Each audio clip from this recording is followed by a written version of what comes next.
I've partnered with Bristol Myers Squibb on its Live Your Possible campaign to help empower people living with schizophrenia. My name is Cecilia McGough. I'm an astronomer and also the founder and executive director of the nonprofit Students With Psychosis, and I happen to have schizophrenia. At the age of 17, I co-discovered a pulsar and helped represent the United States in the International Space Olympics in Russia. And I was also a Virginia Aerospace Science and Technology Scholar at NASA Langley Research Center. So that was when I was like 17, 18, and I'm returning back to NASA. I was first diagnosed with schizophrenia my sophomore year of college. I first experienced schizophrenia-like symptoms for as long as I can remember.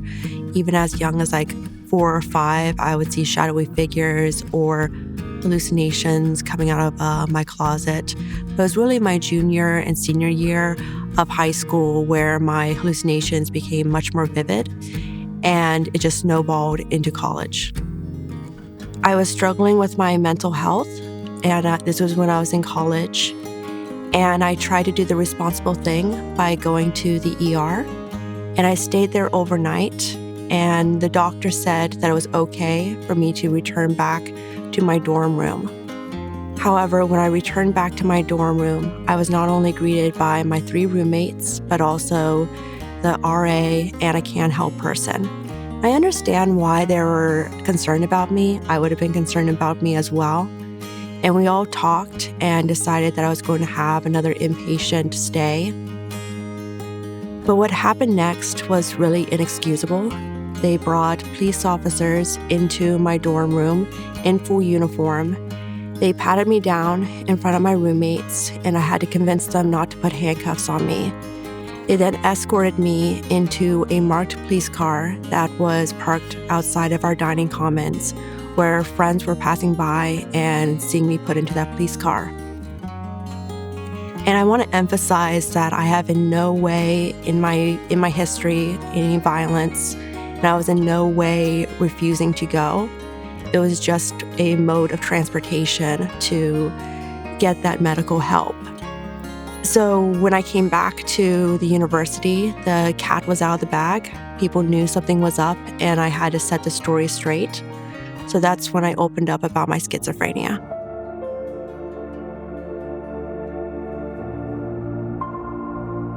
I come from a troubled background. I lived in a homeless abuse shelter for part of high school. That's part of the reason why I focused so much on academics at a young age, because that was my ticket out of a very difficult situation. When I first got diagnosed with schizophrenia, I got a lot of pushback from my parents, not accepting of the diagnosis. And when I reached out to my mom, she would tell me that people would think that I'm crazy, people would think that I'm dangerous, and I wouldn't be able to get a job, and that it would affect my sister's futures as well if this was on our family history. And my message to that is, don't let anyone, including yourself, get in the way of getting that proper medical treatment. Because I honestly don't believe I would be here today if I didn't get that proper support and treatment.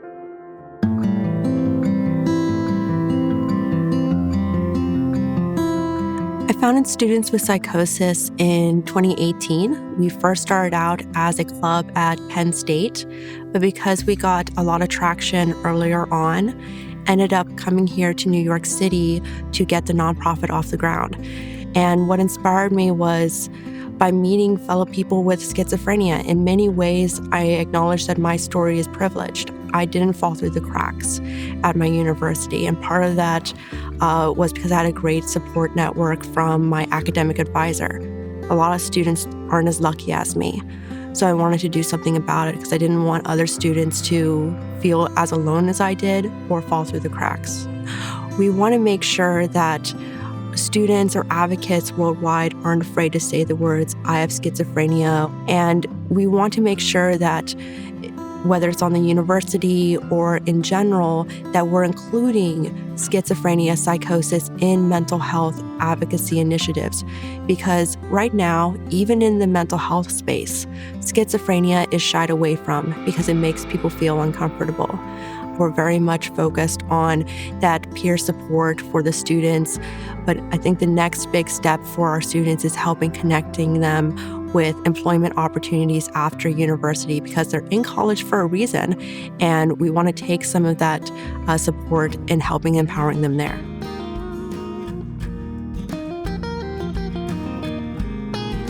Living your possible means to me living in a world where I'm not seen just for my diagnosis. That is just a part of me and it's not my full identity. Don't let your diagnosis hold you back. I know for myself, I struggle with a lot of personal self-stigma. For me, living my possible is also at times getting out of my own way and challenging some of those preconceived notions of what a person with schizophrenia looks like or what a person with schizophrenia should do. For me, for example, thinking of the future, I would like to be a mom someday. For work, I'm returning back to astronomy and astrophysics this summer. So exploring back into the field that I very much fell in love with before I got my diagnosis with schizophrenia feels like a full circle moment. And living my possible in a career that is studying the stars and talking about human space exploration. For me, it's also leading by example for the students that I work with, that to shoot for the moon when it comes to your goals and your aspirations.